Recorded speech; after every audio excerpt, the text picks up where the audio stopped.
কিয়ামতের দিন আল্লাহ তাআলা প্রত্যেক নবীকে জিজ্ঞেস করবেন যে তুমি কি তোমার উম্মতের কাছে আমি যা যা পৌঁছাতে বলেছিলাম পৌঁছিয়েছো? নবীরা বলবে আল্লাহ আমি পৌঁছিয়েছি। নবীদের কথা ঠিক কিনা সত্য কিনা এর সপক্ষে তখন বিশ্বনবী সাক্ষী দিবেন। সুবহানাল্লাহ পড়েন।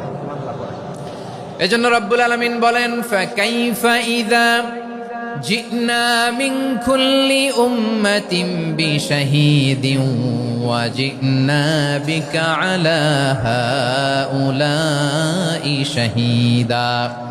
তখন কেমন হবে যখন প্রতিটি উম্মত থেকে আমি একজনকে সাক্ষ্য হিসেবে বের করে আনবো, আর তাদের উপরে নবী আমি আপনাকে সাক্ষ্য বানাবো। পড়েন সুবহানাল্লাহ। তাহলে সব উম্মতের ব্যাপারে সেই উম্মতের নবীরা সাক্ষ্য দিবে, আর ওই নবীদের উপরে আমাদের নবী বিশ্বনবী সাক্ষ্য দিবেন। সুবহানাল্লাহ পড়েন। এজন্য বিশ্বনবী হচ্ছেন শাহিদ। শাহিদের আরেকটা ব্যাখ্যা হচ্ছে বিশ্বনবী সাল্লাল্লাহু আলাইহি ওয়াসাল্লাম আমাদের সাক্ষীর উপরে তিনি সাক্ষী দিবেন। তিনি নবীদেরও সাক্ষী, আবার আমাদের উপর উম্মতের উপরও সাক্ষী। সুবহানাল্লাহ পড়েন। রব্বুল আলামিন বলেন وَكَذَلِكَ جَعَلْنَاكُمْ أُمَّةً وَسَطًا لِتَكُونُوا شُهَدَاءَ عَلَى النَّاسِ وَيَكُونَ الرَّسُولُ عَلَيْكُمْ شَهِيدًا।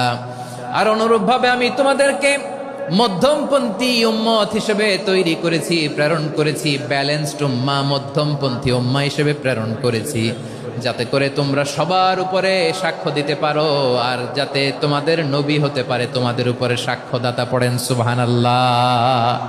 আমরা হচ্ছি ব্যালেন্সড উম্মাহ, আমরা সবার ব্যাপারে সাক্ষ্য দিব, আর আমাদের উপর সাক্ষ্য দিবে স্বয়ং বিশ্বনবী। সুবহানাল্লাহ পড়েন। তাহলে আমাদের নবী নবীদের উপরও সাক্ষী, আমাদের উপরও সাক্ষী।